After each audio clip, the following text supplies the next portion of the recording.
ბუკნარში მომხდარი რელიგიური დაპირისპირების შემდეგ კონფლიქტის საბოლოო დეესკალაციისთვის სამოქალაქო სექტორი რელიგიის თავისუფლების სფეროს ფუნდამენტურ რეფორმას ითხოვს.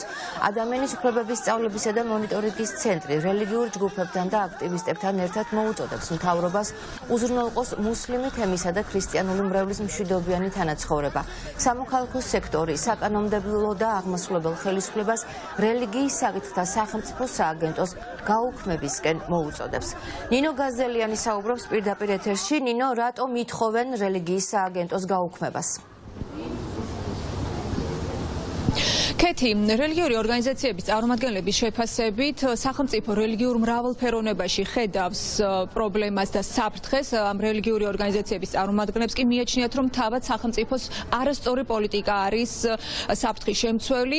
რელიგიის საკითხთა სახელმწიფო სააგენტო კი არის სწორედ სახელმწიფოს პოლიტიკის გამტარებელი. ხელისუფლებას გააცნობიეროს მისი პოლიტიკის პრობლემურობა, სისტემური ჩავარდნები და დაიწყოს ღია და დემოკრატიული რეფორმის პროცესი, რაც ჩვენი შეფასებით პირველ რიგში მოითხოვს რელიგიის საკითხთა სახელმწიფო სააგენტოს გაუქმებას, რომელიც გახდა ბარიერი ამ საკითხებზე სალაპარაკოთ, ამ საკითხებზე სახელმწიფო უწყებებთან რათა დისკუსიის გასახსნელად. ის ახშობს ყველა მცდელობას დისკუსიისა.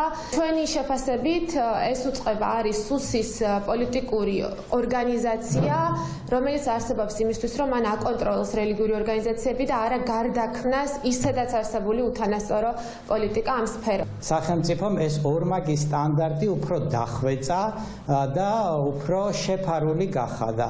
ამის მაგალითი არის სახელმწიფო რელიგიური სააგენტოს შექმნა, რომელსაც სამწუხაროდ არაფერი ესმის და ვერაფერს ვერ ხედავს.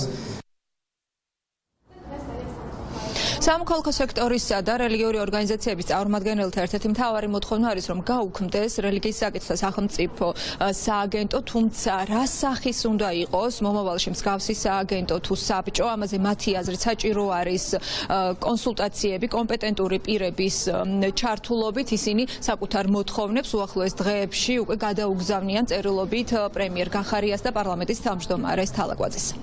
მადლობა, ნინო გაზელიანი საუბრობდა პირდაპირ ეთერში.